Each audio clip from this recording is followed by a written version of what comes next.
gramscismo. Uma tese criada pelo filósofo comunista e marxista Antônio Gramsci, que influencia diretamente na nossa política e cultura. A tese fala que para implementar o comunismo em uma sociedade, o melhor caminho é ir alterando a cultura e os valores éticos e morais do seu povo, pois uma sociedade culturalmente e moralmente fraca é muito mais fácil aceitar revoluções. Foi sabendo disso que Antônio Gramsci postulou o conceito de hegemonia cultural, que trata do domínio ideológico de uma classe sobre a outra, trazendo o enfraquecimento do capitalismo, culminando em uma revolução e ditadura comunista. Mas de que forma isso impacta na nossa vida? Toda a inversão de valores existente hoje no Brasil, implantada pela esquerda, é completamente baseada no gramscismo. Um plano de poder dos comunistas que vem sendo adotado em vários países da América do Sul, como Brasil, Venezuela, Cuba, Bolívia, Nicarágua e muitos outros. Aqui no Brasil, se tornou mais forte no governo de Fernando Henrique Cardoso, quando permitiu a criação do Fórum de São Paulo, proposto por Lula e Fidel Castro. O golpe comunista vem sendo aplicado na sociedade em etapas. Tudo começa com um governo populista que implanta assistencialismo, criando bolsas e planos familiares com o objetivo de controlar a classe pobre e garantir votos de cabresto na próxima eleição. Ainda nesta etapa, os governantes promovem o inchaço da máquina pública, com o aumento de cargos públicos para fidelizar em torno de 4 votos por grupo familiar. Manipulam os meios de comunicação para que todos recebam dinheiro do governo, ficando assegurada a publicidade oficial, com notícias distorcidas para manipular a população.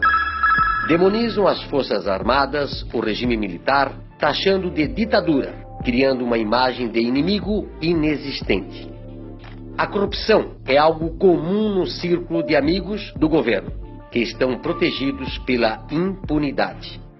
A delinquência, a falta de segurança, são outros fatores que ajudam a prejudicar os que são contra o sistema. São criadas leis que prejudicam a ação policial e beneficiam os infratores.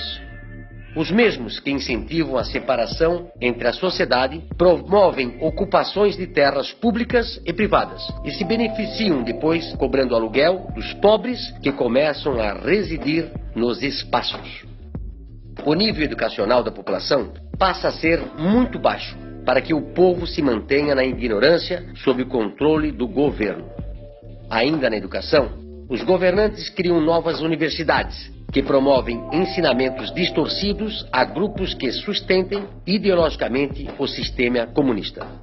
Há também um aumento abusivo dos impostos que oneram os trabalhadores, dizendo que esse valor é para redistribuição da riqueza, sendo que, na verdade, servem para manter os luxos do povo que está no governo. A mídia passa a perseguir os empresários nacionais, havendo quebra de muitas empresas e a estatização de outras. Assim, a classe média não consegue se organizar com a oposição. Na segunda etapa, há a destruição da classe média. Ela é culpada pela pobreza dos outros e pela discriminação. Os governantes promovem também várias modificações na Constituição, criando leis como a lei da mordaça, a lei do aborto, da censura, da legalização das drogas. A impunidade aumenta e a criação de apenas 2 partidos, sendo um dominante e o outro de falsa oposição. Já na terceira etapa, há a tomada do poder. Os grupos de choques estarão presentes em atos do governo, coibindo as manifestações da oposição e fim da liberdade de expressão. Ainda há tempo. Todo esse domínio cultural marxista que está presente no Brasil precisa acabar. Essa doutrina ideologicamente perversa pode sim transformar o Brasil em uma Venezuela.